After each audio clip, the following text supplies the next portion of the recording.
So hello, Team New Horizons family, fellow PPLSI entrepreneurs, JuJuan Buford broadcasting Detroit metropolitan area. And look, what I want to talk about today is a conversation that was initiated by Mr. Cliff Malloy, just incredible leader, incredible visionary, and a person that I have the utmost respect for with Team Marathon. And he talked quite a bit last night about the upcoming recession and how that's going to impact households, how that's going to impact families and businesses all across North America, specifically the United States, and also what it means for us as PPLSI entrepreneurs. And being a former investment advisor and having been an entrepreneur for the better part of 2 decades, right?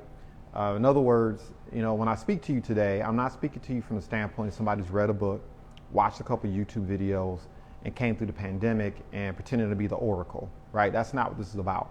But I'm speaking to you as an entrepreneur that experienced 2000, experienced 2008, experienced 2020, and is getting ready to go through this upcoming recession like many of you. And I want to talk about what type of things I've learned, the perspectives I've been able to garner, and I'm going to be just brutally honest, the success that I've had and many entrepreneurs who feel the exact same way have had despite these economic downturns. And I think these type of conversations are absolutely important because, a lot of people are going to panic. You're going to have a lot of quote unquote gurus out here giving advice and guidance about what people should be doing, despite the fact that they really haven't built anything. I'm just being real, right? Warren Buffett says it best that, you don't know who's really naked until the tide recedes. Well, right now, there have been a lot of people who've been winning. I'm not mad at them. There have been a lot of people who've been succeeding, earning income, who've been able to make names for themselves and generate revenues. But the reality of the matter is they're really not built to last. They're really going to suffer disproportionate during this recession. And it's very important to understand exactly who the gurus and the gurus are. And so I want to give some practical advice about what individuals should be considering, what you should be doing in preparation for the recession so you thrive. Right? So you thrive despite the recession. And thriving despite the recession doesn't mean you're taking advantage of exploiting other people. It just means you're making better decisions, right? It doesn't mean that in order for you to succeed, other people have to fail. That's like a false equivalency. That's not what transpires in our economy. That's not how our economy really works, right? It does not necessitate that other people have to fail in order for other people to win. But what I want to talk about today is how to thrive despite what's transpiring, not how to exploit and take advantage. So I want to make sure I clarify that right out the gate, right?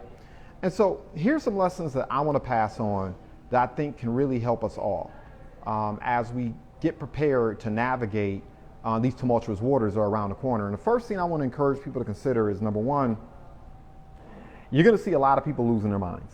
People are going to overreact to what's transpiring. And when you're stressed out, when you are under duress, that is not always the best time to make important decisions, right? And people are going to make some really bad decisions during this period because of that, because they're going to be stressed out. They're going to overreact. And I'm going to give you a small example of what that overreaction means, right? Because what's going to end up happening is as the economy takes a downturn, as Mr. Market, from an investment advisor standpoint, we call Mr. Market the moods and behaviors of the market. Notice I didn't say the value of the companies. Mr. Market is not, Mr. Market or Mrs. Market's responses to what's going to transpire during a recession is not really a direct indicator of the value of the companies, right? So you're going to see companies like Microsoft, you're going to see companies like Tesla, you're going to see companies like Amazon, you're going to see these companies' stock prices take 15, 20, and 30% dives. But does that necessarily mean that the companies are worth less because of the mood of Mr. Market, because of the mood of Ms. Market? The answer is no. If there is some type of video that comes out of Elon Musk doing something like, I don't know, picking his nose, or there's a video that comes out because he said something inappropriate on Twitter, does that necessarily mean that his company is less valuable, right? The answer is no. If Mr. Market says Amazon is less valuable because the market overall is dipping and going down, really fundamentally does Amazon become less valuable? The answer is no. And the mistake that people are going to make is they're going to be paying attention to Mr. or Miss Market, who's going to be telling them to run for the hills, be scared, don't invest, don't do things that are smart in terms of your long-term solvency, right? Mr. Market is going to tell people to run from the hills. I remember this vividly during 2008 as an investment advisor, right? Because the real estate market was tanking because it was going south fast, right? Everyone and their mama jumped out of real estate. They sold their real estate because the market was dipping, right? In response to what was transpiring during that time. And the individuals, literally a year and 2 years later, that followed some advice I'm going to give here in a moment, they became exceptionally wealthy during that period of time. They were able to buy properties for $15,000 and $20,000 and $30,000, particularly here in Detroit Metro, but quite frankly, it was craziness going on all over the United States of America at the time in the real estate market. Those individuals who did not follow Mr. and Ms. Market, who ignored the behaviors and the attitudes and the fears and anxieties that people were exhibiting, they also wealth, ignored. They did the exact opposite of how other people were feeling and what they were doing. And ultimately, when you are looking to have success in any endeavor, particularly when you talk about investing, what you typically want to do is you want to cut against the grain. You want to go against the mood of the average, everyday person. This is so absolutely important. And so just understand that at the end of the day, you know, value, I'm not talking about money, I'm talking about value does not disappear. It just changes hands, right? So what do I mean by that? So you had restaurants. A lot of them went out of business during the downturn. A lot of them failed during the downturn. But here's the thing I would encourage you to consider. There are a lot of restaurants that did exceptionally well in 2020, 2021, and 2022. There were restaurant owners who actually thrived during that period of time. Because at the end of the day, people didn't stop buying food. Their buying behaviors, the decisions they were making in terms of where they acquired their food changed and how they wanted to receive their food changed. So if you are an entrepreneur in the restaurant industry, perhaps the decision to close your doors because people weren't coming into the restaurant may not have been the most prudent, depending on your circumstances. Maybe being in a position where you were able or willing to pivot, and instead of having a business model that required people to come into your restaurant, you created a business model where you delivered the food to the people, where you made sure you had a robust online presence. You made sure that you had a strong digital presence, where you made sure you had strong social media outreach, right? And a lot of the restaurant owners that were clients of mine that did well during the pandemic, they didn't get out the restaurant industry. They just served the food differently, right? Instead of waiting once again for people to come in, instead of relying on foot traffic, what they relied on was social media traffic. And what they relied upon is their ability to guarantee that they could deliver the food, good quality food, in a timely manner to their clients. And those restaurants thrived, and now they're continuing to thrive now. And as some of the conditions associated with the pandemic, where people were sitting in place and the residents have started to ease, those restaurants are thriving because people are walking into their doors, right? Because they never stop servicing them. And that's kind of like the attitude you want to have, right? I remember during the height of the pandemic, a lot of my restaurant owner clients were saying, I got to get out the restaurant industry. So everybody I know was getting out the restaurant industry. I was like, no, don't get out the restaurant industry. Don't do that, right? They were panicking. And you're going to see a lot of people do the exact same thing during this upcoming recession. They're going to panic. They're going to fall victim to the group think. And once again, as Warren Buffett says time and time again, if you do the opposite of what the group is doing, 90% of the time, majority of the time, you're going to be right. So people who are running from certain companies or some type of investments right now, who are going to really run for the hills here in the next 3, 6, 9 months, maybe a year, when they start running, I want you to look the other direction. I want you to look at where they're running from and go to that place. I want you to take inventory and ask yourself, are these companies, are these products and services, are these industries actually less viable because people are scared right now? Are these products and services built to last? Are these companies going to be around 5 to 10 years from now? Are the fundamentals still there? Are they still generating revenues? Are they still generating profits? Are their employees still happy and gainfully employed? If the answer is yes, then no, those are the companies you invest in, right? Benjamin Graham in The Intelligent Investor says, these are the cigar butts, right? People smoked on cigar, they throw the butt down as they figures of no use. A lot of people be throwing down cigar butts because like, oh no, I'm scared. The market says A, B, C, D. I got to throw this butt away. No, you turn around, you pick up that cigar butt, right? It's kind of like a strategy that people employ when they're deciding when to invest. Warren Buffett, some of the greatest investors in the world, that's where they got their philosophy from. They got it from Benjamin Graham. So I want you all to start looking for the cigar butts. I want you to look, and when people are running, when they're sprinting somewhere, I want you to look in the opposite direction. I want you to look at where they're sprinting from and pay attention. Because those companies' fundamentals, or those type of investment fundamentals are still sound, if those companies are still valuable, those are going to be wise investments. And you want to make sure that you actually do that, right? You want to avoid investing in the fads and invest in the tall trees, the ones that have solid ground, they're rooted, right? Because there are going to be a lot of fads that are going to, number one, get washed away because they're not real, but there are going to be a lot of fads that are going to emerge that are going to be preying on people's fears. Like I remember during the pandemic, all of a sudden you had people wanting to create these creative masks that people could wear when they were going to and from. They wanted to create these creative like outerwear to put on your face and stuff like that. And people came up with different lotions and potions in which you can make yourself healthy and you could wipe surfaces with and all that fun stuff. Nothing wrong with that. But the bottom line is a lot of those products played on people's fears. What happened when the fear and anxiety dissipated? What happened when the conditions associated with the pandemic dissipated? Well, now people aren't buying those things anymore, and those companies who base their wealth, who base their financial independence and their long-term solvency on a fad, something that was only lucrative for a short period of time, they're going to get wiped out. You're going to have a lot of people who are going to get wiped out because their business models during this time of wellness, during this time of money floating in the economy, are doing exceptionally well. So they seem like they're legit when in reality they're not. Don't fall victim to them, right? Look for leadership. Look for longevity. Look for signs of consistency. Look for individuals and companies that have basically stood the test of time in good and bad economies. And that's quite frankly where your attention should flow. Even when people haven't had enough water yet, but I'm about to sip on some coffee, right? Like it's going to make things better. That's where you want to focus your attention. Look, there's been this misnomer that people have been talking about over the last several years, saying cash is trash. I'm not going to point fingers at the people who've been saying cash is trash. I'm not going to do it. Not going to get into a back and forth. It's not what I'm about. I'm just going to talk to you what I've learned, what I've seen, and what I've observed. And what I'm going to tell you is cash is king. I'm going to tell you right now, get skinny, get small, cut back on your expenses. Don't buy that $30,000 or $50,000 car. Don't take that $10,000 or $15,000 trip. Don't spend money on things that don't have ROI attached to it. Don't do it. I don't care if you do think you're well off. If you're earning 6 and 7 figures, fair warning. I had clients in 2008 as an investment advisor, real estate, dealerships, all types of other type of businesses, restaurants. They owned housing units and all kinds of stuff. And I had clients who on paper were worth, quote unquote, 5, 10, 20 million. 2 months later, they couldn't afford to buy a beer. Literally could not afford to buy a beer.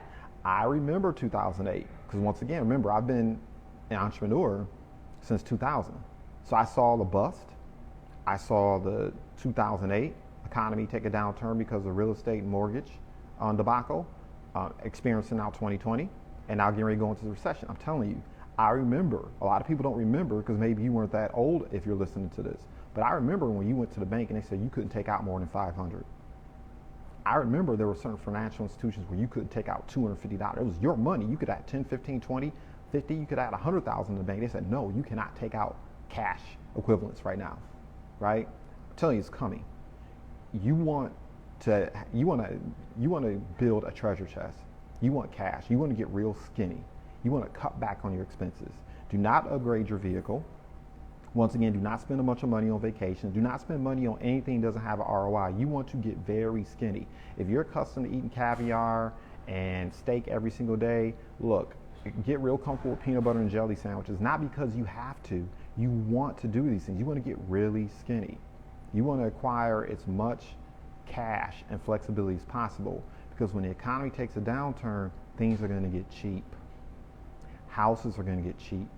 Stock is going to get cheap. Business is going to get cheap. Talent's going to get cheap. A lot of things are going to get really, really cheap. And those of us who have disposable income, we're going to be in position to invest in those things. This is how the wealthy get wealthier. They sit back, they accumulate cash for times like this. People were making fun of Warren Buffett over the last 5, 6 years. I mean, pity the fools, right? They were making fun of him because he wasn't investing. What Warren Buffett was doing was he was accumulating cash. And people are like, why were you putting this cash to use, right? You have the economy taking off like a rocket, and Buffett, being the sage that he was, decades and decades of experience, he saw the writing on the wall. He knew this recession was coming. And now when the recession comes, he's going to buy up everything left and right. People who are sitting on cash are going to be buying up things left and right. You may not have Warren Buffett money. That's okay. If you have an extra $10,000, imagine a 2-3 period of time legitimately without taking bets or without gambling, but finding legitimate investments that can turn your 10K into 30K, or turn your 30K into 60K, or turn your 100K into 200K. Okay? These opportunities are going to present themselves. So all this nonsense about cash being trash, no. Cash is, you're going to fall in love with cash. Get really skinny. Once again, not because you have to, you're going to want to do these things. And I'm trying to tell you, those individuals who did this are going to be in a real position to win. The other thing you want to do during this recession that's coming up is you want to build credit. I know. Trust me, everybody's going to say, don't have credit. Don't have credit. No, you want to build credit right now. You want to build business credit right now. It does not take a lot, I promise you, to build business credit. It does not take a lot to establish a paydex score. It does not take a lot to establish yourself a Dun & Bradstreet. It does not take a lot to build your personal credit. You're going to have probably a 1 year to 2 year head start on people if you do this. Because once again, you're going to have cash available and you want to have credit available. You want to have credit available, business credit in particular, for a couple of reasons. Number one, all of us at some point in time are going to take a black eye. Some of us are going to get, we're going to get, and someone's going to line us up a little bit, right? Everyone, wealthy and non-wealthy alike. But those who are wealthy and those who are sitting on cash, have business credit, we're going to take the punch, kind of shake it off, and then continue doing what we're doing, right? We're going to have the resources to take the punch. A lot of reasons why 40% of business owners failed during the pandemic is they did not have credit established. They were literally check to check or client to client. They were month to month, transaction to transaction. And so when their finances came up short in their business, they had to utilize personal finances, they had to utilize personal credit in order to maintain their businesses. So when their businesses failed, not only did they take a haircut and take a punch in the eye on their business, but now they suffered financially, personally, right? So it's a double shot, which is why many of them weren't able to open their doors again. You need to be establishing business credit right now. You need to be establishing trade lines right now. You don't know how to do that? Contact a professional, contact a guru, not a guru. Contact individuals who have experience or have know-how or are willing to share the information about how to do this. And you need to be doing this right now.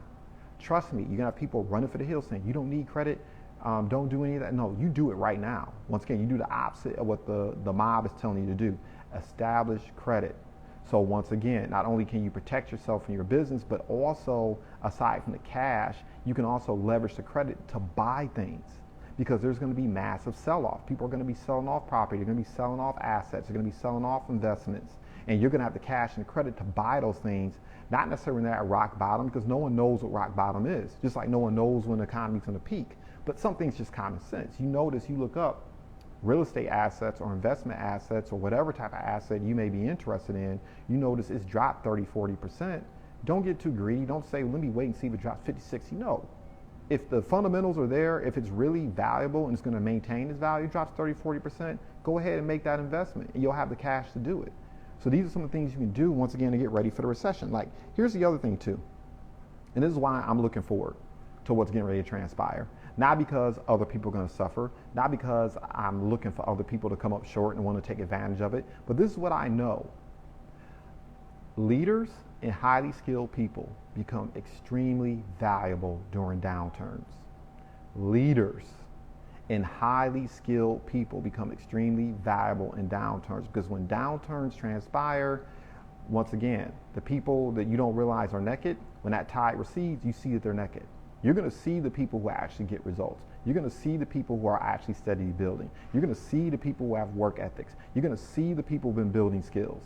I can remember I built skill stacks through every single downturn. In 2000, I became a salesperson. I learned sales, not sales tactics and strategies and how to arm ring people and grab by their ankles, but I learned sales psychology when 2000 transpired. I built a tremendous skill stack. I learned how to build credibility. I learned how to sit down in front of individuals and communicate my values and communicate trust and execute. I learned how to do those things in 2000. And when 2008 came, I learned how to go from a very successful professional, a very successful a pro at what it is that I did. I began learning how to become a business owner, like learning how to really build a business, learning really how to become an entrepreneur.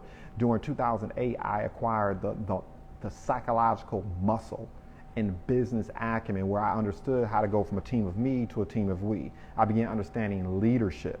I began understanding how to lead people, how to help people, how to bring more value to people, how to earn people's trust so they would not be willing to invest with me, but they would also be willing to actually kind of take my lead on certain things. I developed that skill stack.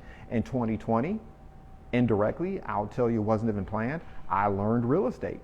I started just listening to real estate podcasts. I started listening to real estate, going to real estate seminars. It was just intellectual curiosity. I started reading books. You know, I figured entrepreneurship is entrepreneurship. Real estate investors are entrepreneurs just like people who build traditional businesses. I just wanted to learn another form of entrepreneurship so it would sharpen my other entrepreneurial skills, right? And then what ended up happening during 2020, I had a new skill stack. And so I was able to generate additional revenues. I was able to create another vertical. So I wasn't just relying upon one thing. That has not only carried me through 2020, but also turned around and now has allowed me not only to be carried through 2020, 2021, and 2022, but now set me on a path where I'm gonna have more than I need, right? That skill stack that I've just been doing part-time, spare time, real estate deals are becoming easy to me. I see opportunities where other people don't. I've had certain things transpire, which I'm not going to speak to right now, but I've had certain things transpire in my business life as a result of understanding real estate that have created windfalls and opportunities for the future, right? So what's going to end up happening during this recession is for those of us who spend the next 6 months to a year learning a new skill stack, learning a new way of looking at things, or creating a greater degree of acumen or talent in a certain area, or just becoming more informed. Look, once again, when the tide recedes, you're going to have a lot of people being exposed as naked. And that's when the leaders and the highly skilled people are going to emerge. Leadership is going to be a need because when people lose their minds, they need leadership. They need people who are rooted in values and principles. They understand who they want to serve, how they want to serve. They have a process and they have guarantees, which means you can rely upon them. You want to become that person right now. You want to work on acquiring the skills to become that person right now. You want to read 21 Irrefutable Laws of Leadership. You want to do deep dives into John C. Maxwell. People have mixed opinions about Napoleon Hill. Look, most of the stuff is good. You want to learn most of that stuff. You want to learn about the Jim Rohns. You want to pay attention to the business leaders right now. I mean, not the individuals who are talking and chirping and creating all this social media content. Nothing wrong with them if you say that. But I'm talking about people who've actually built things, and they're popular on social media, not because they have popular personalities, but because they've built things that have made them popular, because they've built things that have made them legitimate. You want to hone in on those individuals and learn as much as you can from them right now. You want to learn from the builders or certain podcasts. You want to, biggerpockets.com, just to name a few, Side Hustle Nation, How I Built This, right? Podcasts and shows and tutorials from people who've actually built businesses. Not they've gotten wealthy doing their thing online, but they've built the businesses first. They've built the business models first, and now they're popular because of that, right? These are the things you want to do, because during this recession that's getting ready to transpire, I'm going to repeat it again. I think it's necessary to be redundant, that people who have built their skill stack as leaders and people who become highly skilled at something, you're going to win during this recession. And I've seen it happen time and time again. In 2000 it happened for me personally, 2008 it happened, 2020 it sure enough happened, right? I was able to succeed, I was able to thrive and grow and scale my business despite the fact that hell was, the world was going to hell in a handbasket around me. Even my personal life, hell was going to handbasket around me. My family and friends were catching hell. It was a shit show. But my businesses continued to thrive. They continued to grow. I'm actually better off now before and post 2021, 22 than I was before. It's kind of crazy, right? But I'm trying to tell you, these things bear their way out. I was skinny during those periods of times. I didn't buy the new car. I didn't care if I had new clothes or not. I didn't care if people saw me at restaurants or Instagram taking foodie pics and stuff like that. I sat and I built my credit. I sat despite all the craziness going around me, and I began to stack my cash. I built cash flow that would create more revenues. I was willing to be patient. I didn't care what Mr. Market or Ms. Market had to say. I didn't care what my family and friends had to say. I didn't care what people on social media had to say. And now you have individuals who, quite frankly, have done it bigger than me. You're going to see them splashing during this recession. You can do it too, though, right? Now, I'm going to switch gears right quick.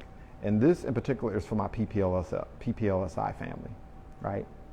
And how a lot of this is applicable to those of us who are taking advantage of the opportunity we have as PPLSI entrepreneurs. And what I want to share is this. When I took a look at this company, PPLSI, otherwise known as Legal Shield, in 2008, that's when I took a look at it, right? When the economy was in the toilet, mind you. When people were literally jumping off casinos, jumping off rooftops, people who were multimillionaires, business moguls, really popular, were losing their minds and literally taking their lives. I'm not trying to be flippant, but they were literally, I remember one of the office buildings that I worked at, somebody like 10 minutes after I walked away from the building, had literally jumped off the roof and splattered into a million pieces. I'm so glad I missed that. I can't imagine how traumatizing that would be, right?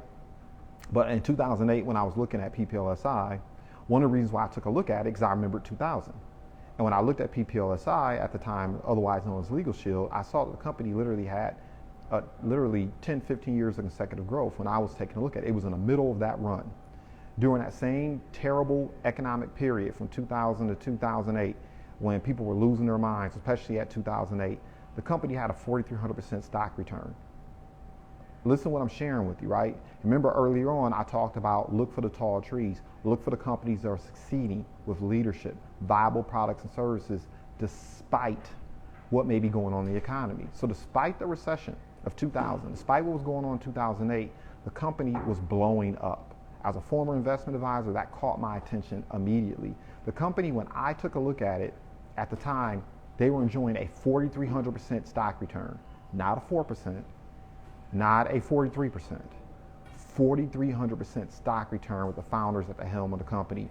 In terms of its success, it was up there with Amazon and some of the most successful companies in the world. That's how well the company was performing. And I'll be transparent with you, I wasn't quite gung-ho. I wasn't sold out on PPLSI, but I'm no fool. I was like, this company has services and products that are winning despite everything that is going on right now. While companies are too big to fail. See, I remember AIG going under. I remember companies like Merrill Lynch going under. I remember these huge companies that everybody was working at and they were popping their collars and thinking, they could never come up short. I remember seeing all these companies. There are no sacred cows during a recession, okay? If your shit stinks, if your fundamentals aren't sound, I don't care how big or how glossy or how fantastic it is, you're gonna catch that L. And I saw a company that was doing the exact opposite. They were growing. Solid leadership, solid culture, a product or service that made sense, right? During 2020, I'm gonna go there. Personally, my business grew. Despite the fact that we were stuck in our homes, most of us, despite the fact that other industries were cratering, PPLSI, damn near, in many respects, doubled in size during that period of time. The valuation went from just under $1 million to upwards of $2 to $3 billion during this period, during the pandemic, right? And why is that? Company leadership, great service and product, great continuity, a recession-proof product or service is what I'm sharing with you. So why am I excited despite all the other business endeavors I'm involved in, right? Anyone who knows me knows I have B2B consulting, online publishing, and a little bit involved in real estate, a lot of other endeavors. So one thing I'm most excited about is my PPLSI endeavor, because I know during a recession, you're gonna have hundreds of thousands of people that continue to decide that, hey, job security is an oxymoron, I need to start up businesses. Well, guess who's uniquely positioned to actually provide services to those business owners? You're gonna have people who are gonna catch hell, landlords who are gonna abuse people who are gonna abuse landlords, companies are gonna file bankruptcy, divorces are gonna go up, all these different issues are gonna transpire, partnerships are gonna dissolve, but you know what, businesses are gonna be born, new relationships are gonna be forged. People are going to get taken advantage of in certain markets, whether it be buying cars, houses, et cetera, but also people are going to win because they're going to go from consumers to actual producers, right? And our company is always uniquely positioned to help people when they're catching hell, but also to help people when they're leveling up. That's why we're recession proof. We have a product that does well in good or bad times. So if you are a PPL entrepreneur, there's no reason for you to be scared. Matter of fact, you should be excited because you're about to enjoy a windfall. I have phone calls coming in left and right, people whom I shared the service with years ago who said, nah, I don't need that, right? Times are good. So they didn't realize that they were naked. Times are good, so they didn't realize how valuable services like ours was. People just thought money was going to fall from the sky like manna. People believed they were deserving of success. And then when that economy dropped, they figured out what's real, right? When the rubber hit the road and people stopped being so nice and people stopped keeping their word, when people started taking advantage of people and started getting desperate, services like ours become invaluable because we protect people from situations like that. And for those who have the emotional stability and stamina and maturity to build things, we're there to provide the technical resources they need when they otherwise might not be afforded. Because keep in mind, a lot of these business owners that start up, they're going to be micro business owners, and even businesses who are doing well, they're going to get real skinny, right? Because the profits are going to drop. They're going to be looking for inexpensive ways, but efficient ways to continue to build and grow their business, and that's where we come in. So as PPL entrepreneurs, we should be extremely excited about this, particularly those of us who are on B2B. Because I'm telling you, that's what's getting ready to transpire. So that's the other reason why I really believe those of us who are involved in PPLSI should be really excited. And then the last thing I'm going to say is this, right, for my PPLSI entrepreneurs. Man, just like I said before, build your skill stack. If you don't know how to do 3 ways, learn how to do them. If you don't know how to market, learn how to market. If you don't know how to form people and how to prospect, learn how to prospect. These skills are going to become invaluable because the market is going to wash people out who don't have these skills but who've been able to win because the market's been soft, right? You didn't have to be that skilled. You didn't have to be that good. You didn't have to be that proficient, right? And with our company, you don't have to pay to acquire these skills. You have leaders like myself, leaders who are far more successful than me, who are willing to teach you how to engage people, how to communicate a value proposition, how to put yourself in a situation where you're providing solutions, where you're not just coming to people to try to get them for their money to benefit yourself, where you're actually solving people's problems. We have the tutorials, the trainings, the leadership in place to teach you these things. So now is not the time to drag your feet. Now is the time to step on the pedal. Do not allow yourself to get soft, because we haven't felt the pinch yet. People really don't know, particularly if you didn't come up in 2008. People who are building businesses from 2008 up until now, they really don't know what things look like and how ridiculous and absurd and how hard the L is going to be, right? They don't know. So they haven't had to develop skills. They haven't been willing to read the books. They haven't been willing to go to the seminars. They haven't been willing to go through the training. So they're soft. But those of us who develop the skills, those of us who take our PPLSI business seriously, those of us who learn the business model, those of us who, once again, learn how to prospect, learn how to market, learn how to utilize the tools, understand the philosophies and strategies that have created over 30,000 families that are now earning a residual income. Let me say that again. Despite all these economic downturns, the company has over 30,000 families that are earning residual incomes. We're not a someday, one day, hopefully type of company. We're not one of those companies where maybe it works, maybe it won't. No, we have 30,000 over 50 years, 30,000 people who are earning residual incomes, meaning they're not working, a lot of them anymore. They're not active anymore, but that income is still coming into their household. Imagine being in a situation like I was in 2020 and 2021, where despite the fact that I really wasn't taking on as many clients, my revenues continued to go up, but more importantly, I had residual incomes coming into my household, so I didn't have to hit the panic button like a lot of people. I didn't have to go search for a second and third job and lose my mind and sell off assets.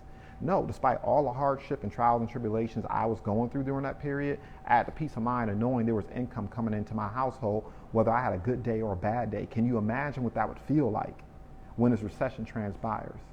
To have capital coming into your household, whether you go to work or not. To know that your financial success is secured. I was able to make certain decisions. I was able to invest in myself. I was able to skill stack. I was able to learn things because I wasn't waking up stressing about how I was going to earn my next buck. I was able to invest my time in me, which set me up to be stronger and then come and look at this recession and smile.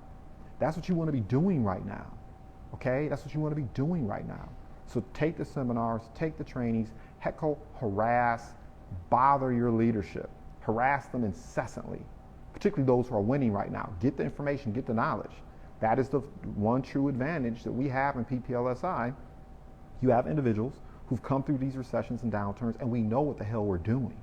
And we've been able to thrive and succeed despite it.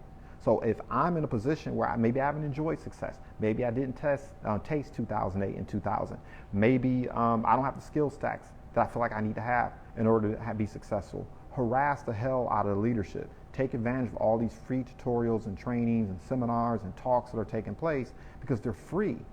Trust me, I'm getting ready to give a talk in about an hour where literally the young lady that's teaching the same stuff we teach for free, she's getting ready to charge people $2,000 for what we give away for free. I mean, sometimes I'm like, maybe I should charge. No, I'm not going to do it. but you get my point, right? So I hope this lands well. Hope this lands for anyone who's in PPLSI, but hopefully also lands for people who are outside PPLSI, because what I'm sharing with you is business principles. It's not specific to one particular type of business, not specific to one particular type of industry. This information can be applied regardless of what you're involved in, whether you're W-2 or 1099. But I just want you to know this. Notice I use the word I a lot, right? This is not academic. I'm not some guy that read a book and watched a YouTube video, and so I'm just chirping and talking based on what I think I know. You're talking to someone who's been an entrepreneur predominantly 20 years of his, almost all my adult life. I've never known what it's like to check into a W-2. So I know how to earn revenue on a small, minuscule level, on a very high level, right? Despite economic downturns. I'm not a guru. I'm not a life coach. I'm not a business coach. I'm an entrepreneur that's built things, that doesn't mind sharing how I built things, and also doesn't mind sharing unabashedly that I think PPLSI is one of the companies, one of the opportunities that's actually going to thrive during this recession. And you owe it to yourself not to appreciate, to underappreciate what it is you have in your palm of your hand. Trust me, PPLSI is going to win. Just like it won in 2000, just like it won in 2008, just like the company won in 2020. And the people who have their boats in the water, rising tide lifts all ships. This company's going to rise, because that's just simply what it does, particularly during down times. So once again, if you're excited about your PPLSI business, man, you're going to get it in. I promise you. Stay plugged in. With that being said, everyone have a fantastic day. I celebrate today.